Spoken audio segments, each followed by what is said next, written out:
السلام علیکم۔ آج ایک نیا موضوع لیا ہے اور اس موضوع کا نام ہے قرآن۔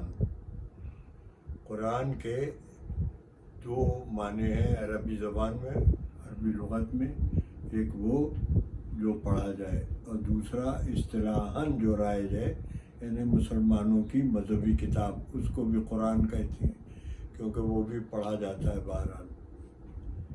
جس وقت یہ قرآن کا نزول شروع ہوا اس وقت موجودہ سعودی عرب نہیں تھا، بلکہ مکہ ایک چھوٹا سا قصبہ تھا، بہت چھوٹا سا، جس کی آبادی 2-3 ہزار سے اوپر نہیں تھی بس۔ اور اس میں حضرت اسماعیل کی اولاد جو ماں کی طرف سے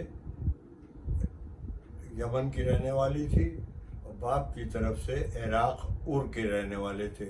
حضرت اسماعیل مکے میں آباد ہو گئے اور ان کی نسل آخر تک وہیں رہی، اور وہی نسل جو ہے وہ قریش کہلاتی ہے۔ اگرچہ قریش باقی نسل والے بھی کہلاتے ہیں مگر وہ معروف اب نہیں ہیں۔ قریش کے 7 لہجے تھے جو معروف تھے، اور 4 لہجے بالکل ہی قریب کے جو گاؤں تھے اس میں بولے جاتے تھے، وہ تو اسلام آنے کے بعد ترک کر دیے گئے۔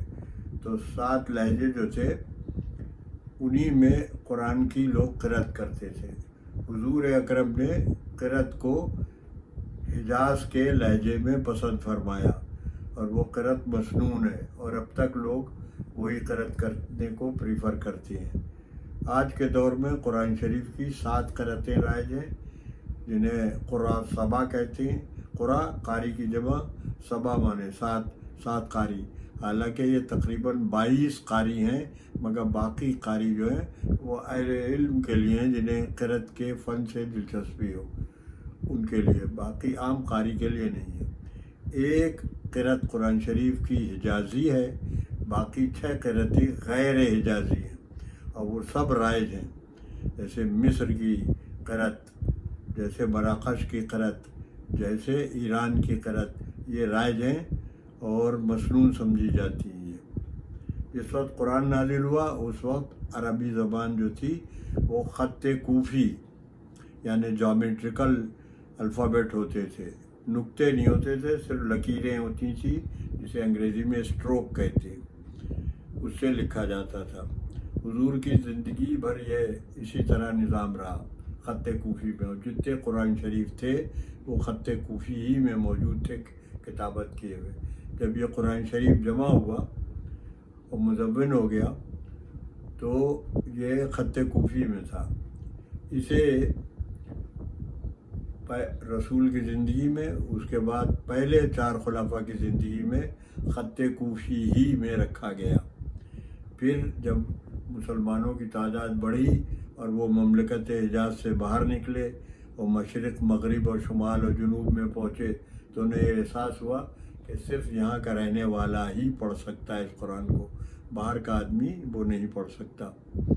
تو اس میں کیا کیا گیا کہ اسے الف بے کی جو موجودہ شکل ہے خط نسخ، اس میں لکھنا شروع کیا۔ مگر اس میں ایک اور نقص یہ تھا کہ جتنے اچھے لکھنے والے تھے وہ نقطے نہیں لگاتے تھے، جیسے بے کے نیچے ایک نقطہ، تے کے اوپر 2 نقطے، یہ نہیں ہوتے تھے۔ چنانچہ بعد میں اس پر نقطے لگائے گئے۔ اس کے بعد یہ احساس ہوا کہ نقطے سے کوئی خاص فائدہ نہیں ہے، بھئی یہ تو معلوم ہے تے ہے، مگر تے زبر ہے، تے زیر ہے، تے پیش ہے، کچھ نہیں معلوم۔ تو اس کے بعد اس کے اوپر زیر، زبر، پیش، تشدید، جزم، مد سب لگائے گئے، اور اسے عربی میں حرکات یا اعراب کہتے ہیں۔ اعراب مانے جس سے آواز پیدا ہو، یہ کیے گئے۔ اس کے بعد پھر اس میں مزید اضافے ہوتے گئے۔ چنانچہ لوگوں نے کہا بھئی اتنا لمبا قرآن شریف کون پڑھے گا، چنانچہ اسے ایکول irrespective آف دی پارا، ایکول 30 حصوں میں تقسیم کر دیا گیا۔ عربی میں اس کو جز کہتے ہیں، اردو میں پارا کہتے ہیں، فارسی میں سی پارا یعنی 30 ایکول پارٹس، سی مینس 30، پارا مینس جز، تو کر دیا گیا۔ اس کے بعد یہ سن 2020 ہے تقریباً 16ویں صدی عیسوی میں اس میں مزید اضافہ کیا گیا، اور وہ کیا کیا گیا، رکوع کا ایڈیشن کیا گیا کہ اسے تقریباً ایکول پارٹ میں 660، بعض 640 اور بعض 600 حصوں میں بانٹتے ہیں، اسے رکوع کہتے ہیں۔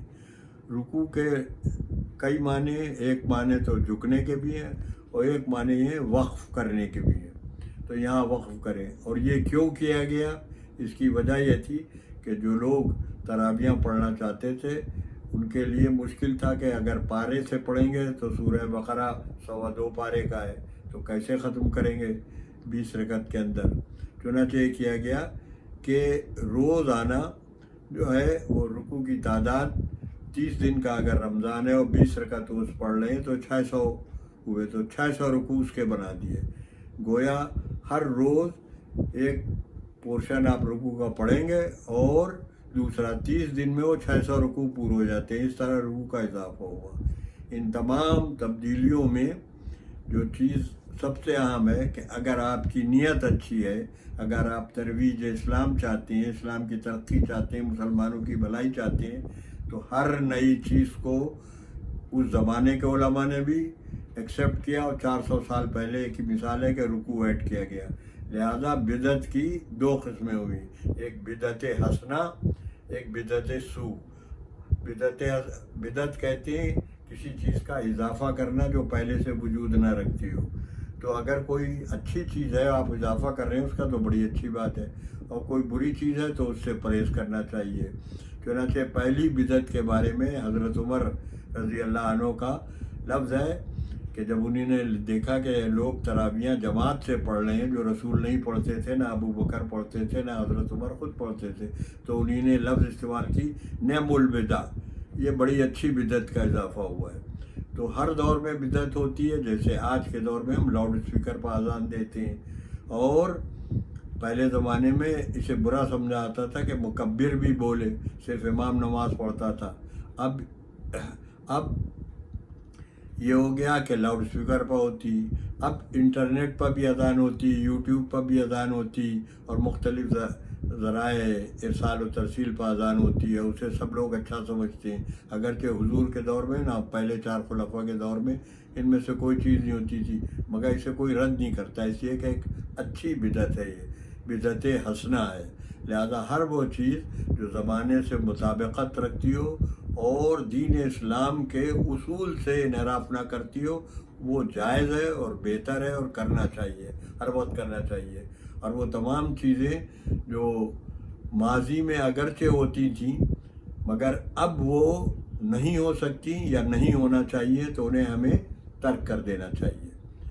اور یہی طریقہ ہے اسلام کا اور حضور کی تعلیمات کا، یہی ہے کہ آپ زمانے کی مطابقت رکھتے ہوئے سچائی کا، حق کا، راستی کا، امن کا، سلامتی کا راستہ اختیار کریں۔ اسلام بنا ہے سلم سے، سلم مانے سیدھا، سچا، اچھا، اور اسی سے اسلام ہے، اور اسی سے مسلم ہے۔